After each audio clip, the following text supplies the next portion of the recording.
Good afternoon, people. Yes, no prizes for guessing.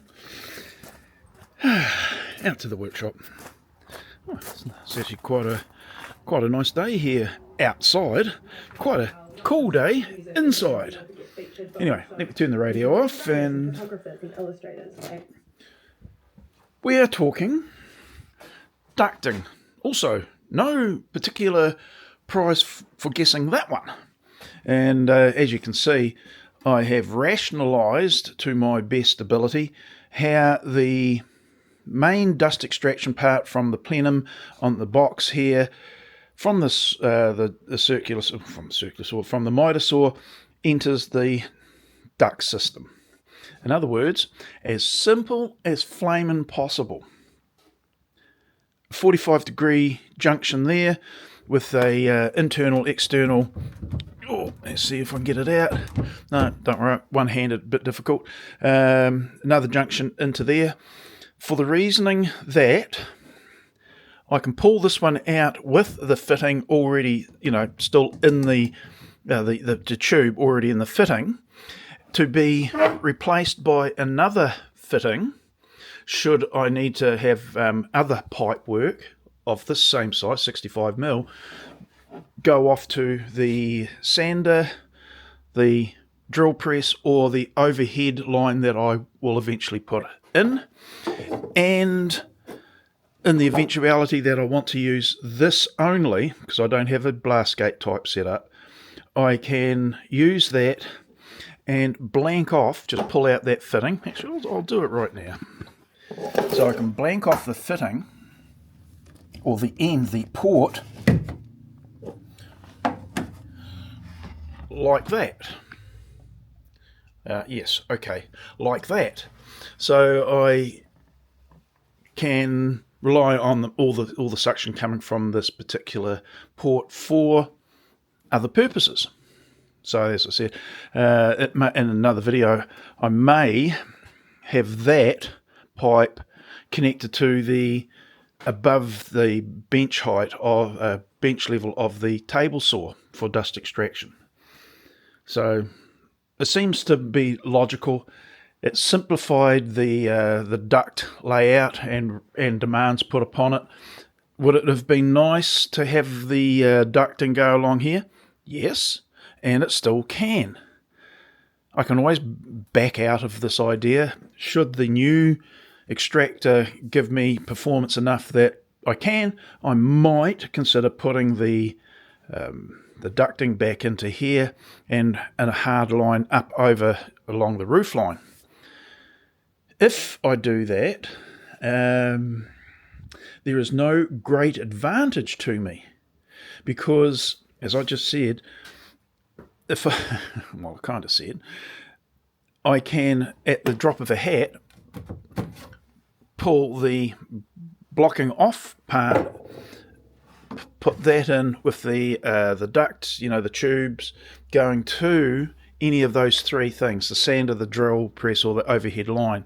So do I need a hard line along there at all? And probably the answer is no, not really. So I could have just made life a little bit more simple, not as impressive, and you go, oh, look at all the stuff I've done in this line and how it all works perfectly. Well, it wasn't working perfectly. It was working okay, but no stretch of the imagination could I call it perfect. And now I can just swap out stuff like that simply.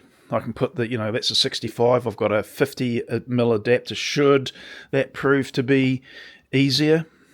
I don't know. Yeah. In all likelihood, I will shunt this along a little bit, these two junctions, the ports, and bring that a bit further along here.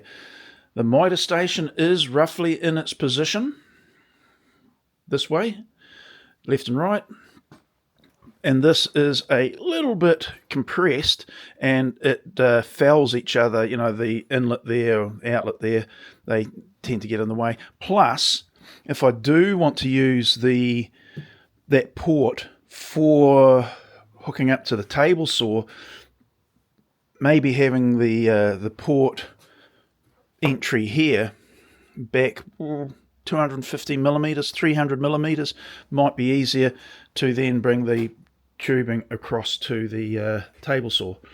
Ideally, I don't have anything coming across this area here, because if the table saw is in this orientation and I'm feeding through the timber work through the saw this way, having anything in the alley between the miter saw and the table saw can be a bit of a nuisance, because this is the area that I'd be walking around. That's what that one can be used for. I can drape the 65mm tubing from there up onto the saw. The saw will likely be connected to a port that will be down lower, so it gets a direct line to the extractor, which is in that room in there, and we'll probably use that for the table saw, and I'll probably use that for the miter station.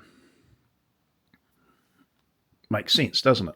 Having these units, well, the miter station, the router station over there, so that can hook up to that port. So, put this way, flexibility and options. But regardless, I think I will bring this back about 200 or so, 2 to 300 millimeters, just to clear up this, how when the tubing folds, it can actually foul the running of the saw. It's not doing it at the moment because I've just got it, well, it's okay at the moment, but I think if we have it back that way, it might be just a little bit better.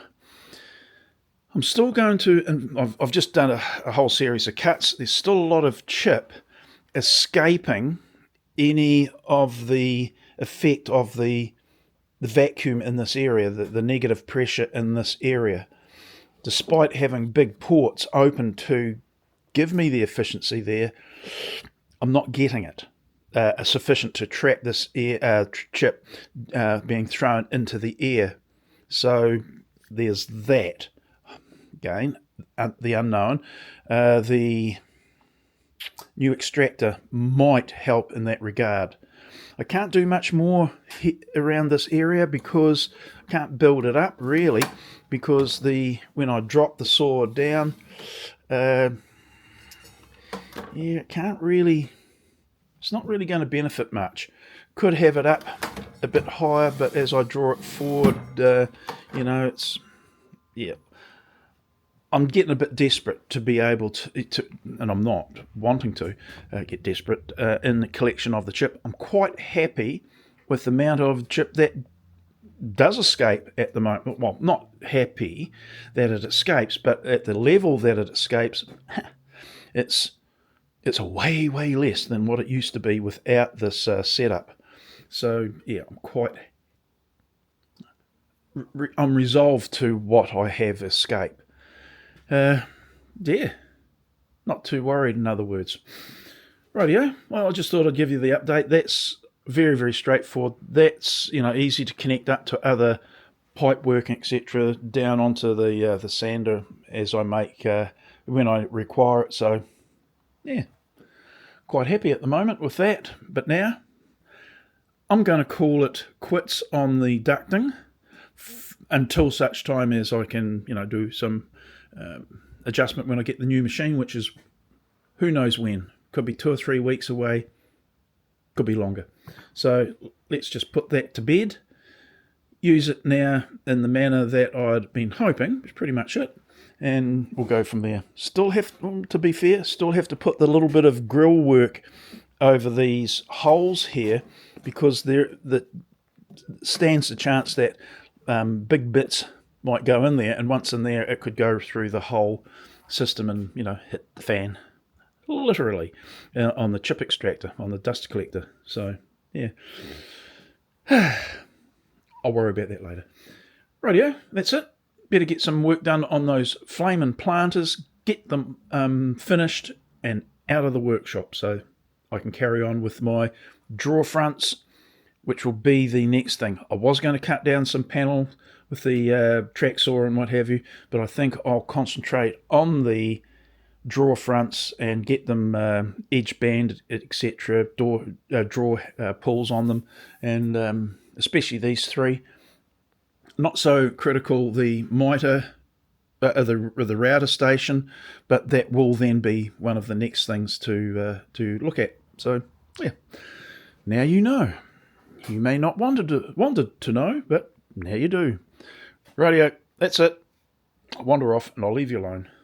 See you in the next one now. Bye.